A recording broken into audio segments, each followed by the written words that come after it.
de venir et de répondre présent à l'invitation de Monique Dubourg. Les habitués de dépôt de départ à la retraite savent que lorsque j'ai ce petit carnet entre les mains avec le papier marbré, c'est pour évoquer la carrière d'une personne qui a mérité à la fois peut-être de la patrie, mais en tout cas qui a mérité de la Bibliothèque nationale de France.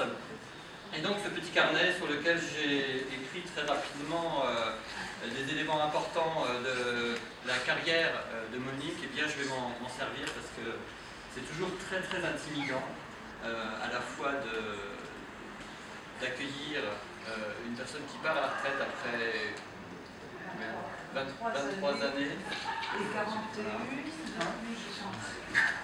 C'est toujours intimidant d'être à parler devant un auditoire composé à la fois d'amis et de collègues anciens et actuels. Et donc j'ai besoin vraiment de ce petit carnet couvert de papier marbré. Alors donc aujourd'hui nous sommes réunis autour de Monique Dubourg qui a souhaité convier ses amis, sa famille, mais également des collègues anciens que nous sommes heureux de retrouver ici pour préparer son départ de cette grande maison. Bibliothécaire, vous êtes entré à la Bibliothèque nationale en 1969 après avoir fait des études d'histoire. Vous travaillez d'abord aux publications officielles. De 1974 de 1970 à 1974, et les publications officielles, je pense quand même que ce n'est pas l'endroit le plus réjouissant dans les années 70. Mais bon, c'est comme ça, il faut cataloguer, il faut signaler tout ce qui rentre à la Bibliothèque nationale, et donc c'est comme ça que vous avez découvert le monde des bibliothécaires. Puis, vous travaillez un petit peu au dépôt légal.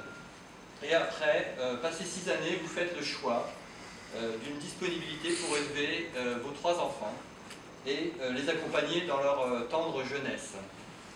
Passé... La jeunesse était tendre. Vous avez passé donc ainsi 14 ans en disponibilité.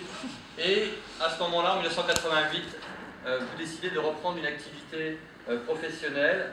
À ce moment-là, on n'a pas le choix, on accepte l'affectation que l'on propose, et donc vous avez été reçu, on vous a proposé soit les manuscrits, soit les cartes et plans. Quand même, vous aviez un choix entre deux, et vous avez choisi le département des cartes et plans, où Monique Pelletier vous a accueilli. Le cadre vous a plu, la proximité des documents anciens aussi. Vous en parlez souvent. Mais vous allez travailler plus particulièrement au sein du bureau du dépôt légal. Alors je pense qu'on ne disait pas comme cela à l'époque, mais c'est une appellation plutôt maintenant actuelle, le bureau du dépôt légal.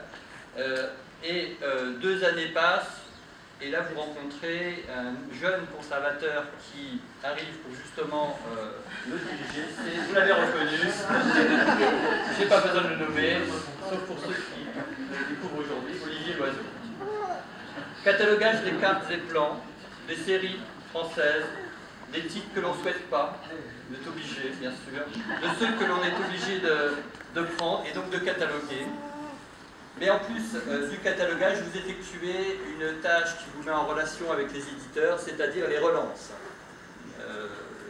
On n'en a pas assez, 3000 documents par an, c'est pas suffisant, il faut encore relancer les éditeurs, soit distraits, soit récalcitrants, qui n'ont pas finalement envoyé et suivi la loi qui impose de déposer au dépôt légal. De temps en temps, des objets vous parviennent, comme des globes, des cartes en relief, des cartes en braille ou des jeux géographiques. Voilà ce petit bonhomme. Voilà. qui porte le même nom, Joseph. De Joseph. De Joseph. Voilà. Et vous êtes arrivé, et c'est ça un moment important, vous êtes arrivé au moment de l'informatisation du département. Cela faisait 1 an que vos collègues nouveaux cataloguaient dans la jeune base B Nopaline, et vous êtes arrivé à ce moment au département des cartes et plans, et vous avez dû finalement déjà faire connaître une évolution professionnelle en cataloguant d'une manière informatisée.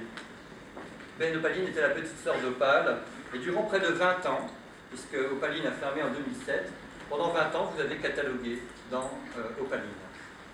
Je rassure les gens qui ne connaissent pas la Bibliothèque nationale que tout est maintenant dans un autre catalogue. Rien n'a été perdu. Et donc vous participez à l'enrichissement du catalogue, à son perfectionnement aussi, à la mise au net de la non moins fameuse autorité, ce qu'on appelle les index d'une certaine manière, pour ceux qui ne connaissent pas la bibliothéconomie. Vous participez au perfectionnement des autorités. Et un certain nombre de zones ne sont pas du tout étrangères, bien au contraire, la zone des données mathématiques par exemple, et ainsi que toutes les autres zones de catalogage des documents. D'un côté, vous avez donc travaillé sur les documents modernes, catalogage, signalement, et d'un autre côté, vous aviez plaisir en salle de lecture à renseigner et à communiquer, à aider à la lecture des documents anciens. Les deux étaient pour vous essentiels. Le catalogage est une tâche indispensable, vous l'avez dit en répondant à une journaliste en l'an 2000, pour répondre aux attentes des lecteurs. J'ai les preuves. J'ai retrouvé l'article. Non, non, c'est moi qui ai retrouvé. Donc, répondre aux attentes des lecteurs, constituer la biographie nationale française, c'est une tâche tout aussi importante et obligatoire. Et voilà quelles ont été vos missions, sans oublier les longs moments de relecture des notices. Travail fastidieux mais important et obligatoire. Relecture dans la base, mais aussi la version papier. Comme de nombreux collègues, vous avez accueilli et formé des générations de nouveaux catalogueurs, à qui vous passez aujourd'hui définitivement le relais. Et vous avez surmonté des moments difficiles. On vous a demandé de vous adapter à un nouvel environnement de travail à 2 reprises, d'abord avec Opaline, et puis récemment, à partir de 2007, dans un nouvel outil qui est le catalogue général. Mais d'abord, donc vous avez surmonté, bien sûr, ces moments assez difficiles, et toujours, vous avez gardé une attitude positive, et de tout cela, nous vous en sommes très reconnaissants aujourd'hui.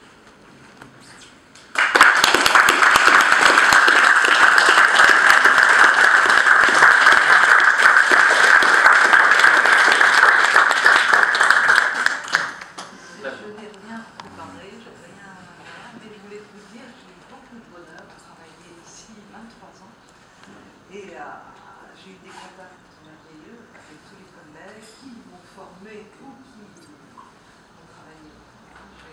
J'ai rencontré des gens merveilleux. C'est une tranche de ma vie dans chaque passe. Tout à fait.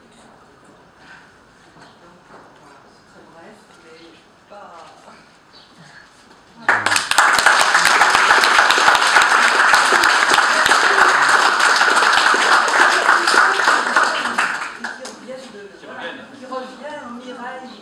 Qui m'a accueilli quand je suis arrivée,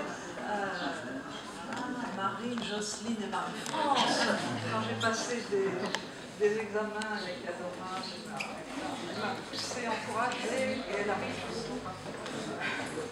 Voilà, merci à tous et Olivier. Alors maintenant, on ne va pas rater les étapes, on va voir si vous allez découvrir les cadeaux qu'on vous a préparés. C'est démesuré, mais c'est démesuré. Oui, c'est... Tu m'aides?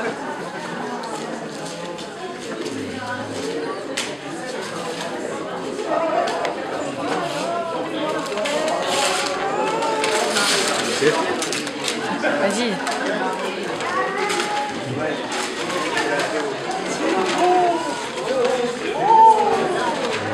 C'est superbe.